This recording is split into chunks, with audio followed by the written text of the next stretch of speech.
जीतेगा गुजरात का चुनावी रण। अब की बार 2 चरणों में होगी वोटिंग। 8 दिसंबर को आएंगे चुनावी नतीजे। क्या कांग्रेस खत्म कर पाएगी 27 सालों का वनवास?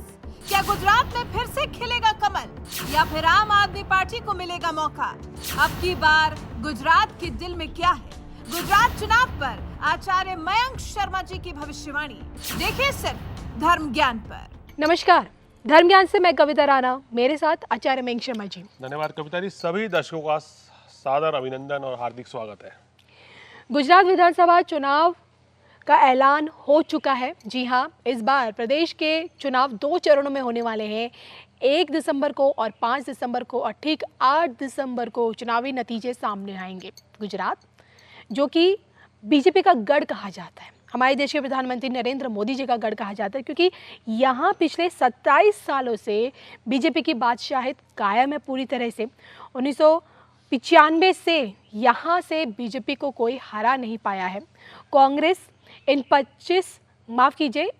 27 सालों का जो उसका वनवास है वो जारी है, और जब जब यहाँ चुनाव होते हैं हर बार बीजेपी अपने नो रिपीट फॉर्मूले के साथ चुनावी रण में उतरती है और कमल खिल जाता है।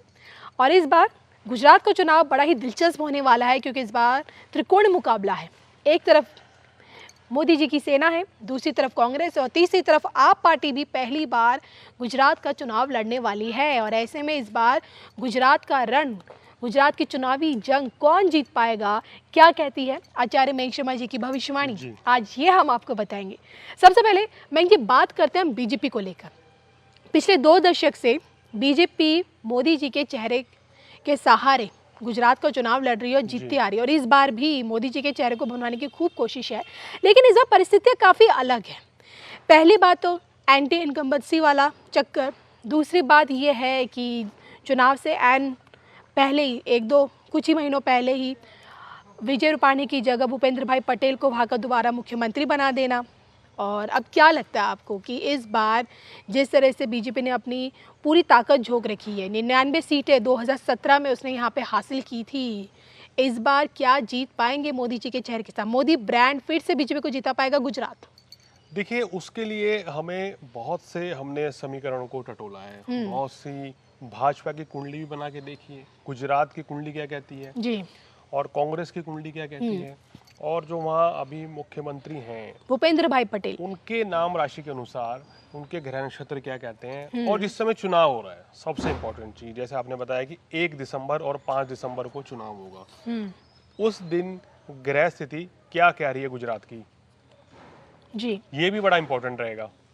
तो देखिए, इन सब के अकॉर्डिंग जो ग्रह स्थिति बनती है, अगर बड़े ग्रह की बात करें, ये समझने का प्रयास कीजिए कि बड़े ग्रह जो हैं, चाहे राहु हो गया जो मेष राशि में है, केतु तुला राशि में विराजमान है, शनि जो है वो मकर राशि में है और तेजी से कहना चाहिए एक अंतिम डिग्री पे है, बृहस्पति मार्ग की चाल चल चुके हैं। तो देखिए, जो ग्रह स्थिति है इस समय ओवरऑल कहना चाहिए, बृहस्पति की स्थिति और केतु की स्थिति वो भारतीय जनता पार्टी के सितारों को मजबूत करती हुई नजर आ रही है।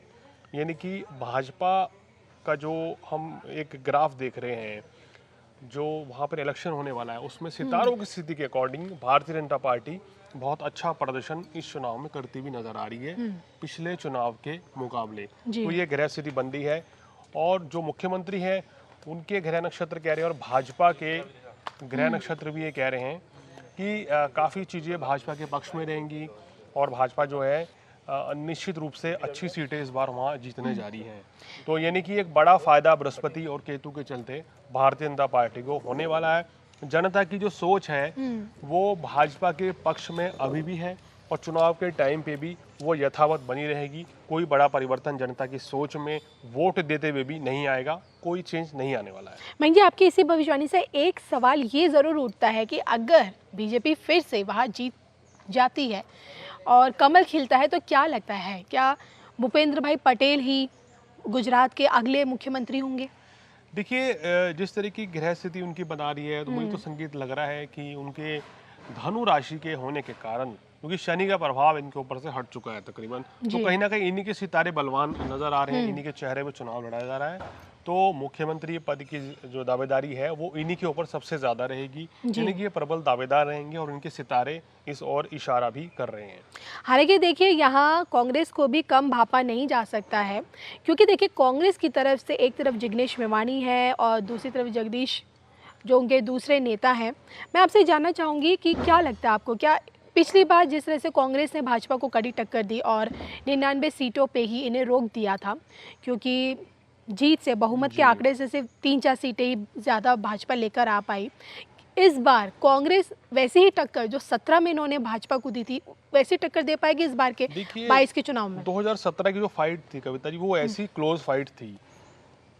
उस समय ये लग रहा था कि कांग्रेस अगर ना सत्ता में ना भी आई लेकिन बहुत बड़ा ऐसा काम कर देगी कि कहीं ना कहीं भाजपा को नुकसान हो सकता है, सरकार बनाने से भी भाजपा चूक सकती है।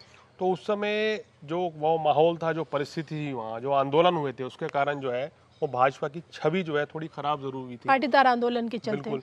और उसमें कांग्रेस उस चीज को भुनाने में कामयाब रही थी। हालांकि उस समय के जो लीडर हैं वो तो खैर अब खुद ही भाजपा में शामिल हो गए हैं जी, हार्दिक पटेल जो हैं। तो माहौल बहुत बदला है, परिस्थिति बदली है। वो क्यों बदली है? देखिए, इस समय जैसे ही बृहस्पति ने मीन राशि में प्रवेश किया, उसके बाद भाजपा के पक्ष में चीजें आई हैं और काफी बेहतर हुई हैं। इस समय जो सबसे बड़ा सेटबैक या ड्रॉबैक जो दिखाई दे रहा है कांग्रेस के लिए या आम आदमी पार्टी के लिए, या कांग्रेस की बात करें तो शनि और राहु के चलते उनकी पार्टी जो है उतना बेहतर प्रदर्शन नहीं कर पाएगी जितना पिछले चुनाव में किया था जी। यानी कि उनका वोट परसेंट तो बढ़ जाएगा लेकिन सीटें जो हैं वो उतनी ज़्यादा नहीं बढ़ पाएंगी। तो मुझे लगता है कि कांग्रेस को राहु के कारण इस चुनाव में बड़ी परेशानी उठानी पड़ सकती है। जो वो विरोध करेंगे, जो मुद्दे बनाएंगे विपक्ष सत्ता पार्टी के लिए, उसमें उतने कामयाब होते हुए वो नजर नहीं आ रहे हैं। लेकिन अब मैं यहाँ आपसे आप पार्टी के बारे में जानना चाहती हूँ। दिल्ली की आम आदमी पार्टी, दिल्ली में भी केजरीवाल की सरकार है और अब तो पंजाब में भी है। क्या लगता है गुजरात में केजरीवाल आप पार्टी का खाता खोल पाएंगे? क्योंकि जिस तरह से वो मेहनत कर रहे भी थे 3-4 महीनों से, जो हवा बनाने की कोशिश कर रहे हैं बीजेपी के खिलाफ, उसमें कामयाब हो पाएंगे? देखो, मेरे को लग रहा है कि वो माहौल तो पूरा तैयार किया जा रहा है और कहीं ना कहीं कहना चाहिए वोट परसेंट पिछली बार भी बढ़ा था और इस बार भी वोट परसेंट भी बढ़ेगा और ऐसा भी लग रहा है कि 1 से 3 सीटों के आसपास कहीं ना कहीं केजरीवाल जो है खेल कर सकते हैं।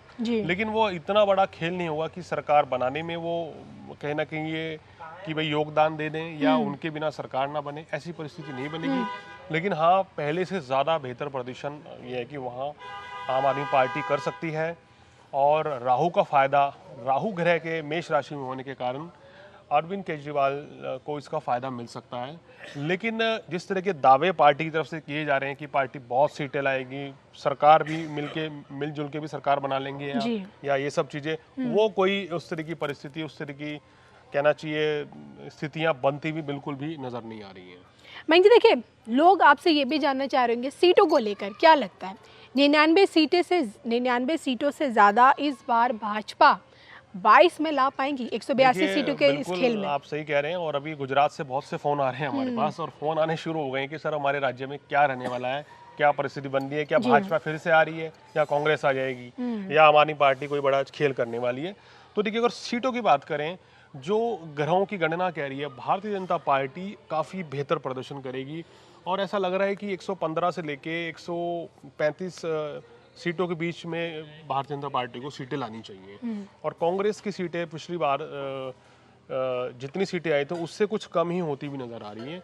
तो ये कुछ ग्रह स्थिति बनती हुई नजर आ रही है, यानी कि भाजपा जो है भारी बहुमत के साथ इस बार गुजरात का जो चुनाव जो है, जो कि नरेंद्र मोदी प्रधानमंत्री जी हैं उन्हीं की अगुवाई में लड़ेंगे वो, और वो पूरा अब देखिए कितना ज़बरदस्त प्रचार प्रसार शुरू हो जाएगा और इसमें भाजपा को बिल्कुल फ़ायदा मिलेगा और बड़ी ज़बरदस्त सीटें, जैसे मैंने बोला कि 115 से लेके 130-35 के बीच में सीटें, इसी के मध्य सीटें आएंगी, ये कंफर्म रहता है। तो 8 दिसंबर को गुजरात के चुनावी नतीजे सामने आ जाएंगे। 8 नंबर यानी कि शनि का अंक, और इस बार शनि किसके साथ खेल करेंगे गुजरात के चुनाव में, किसको सत्ता दिलाएंगे गुजरात की, अब ये देखना वाकई में दिलचस्प होगा। आपको क्या लगता है इस बार का गुजरात चुनाव किसके हाथ में जाएगा? कमेंट करके जरूर बताएगा। और इसी के साथ मुझे और मयंक शर्मा जी को दोनों को दीजिए इजाजत। नमस्कार।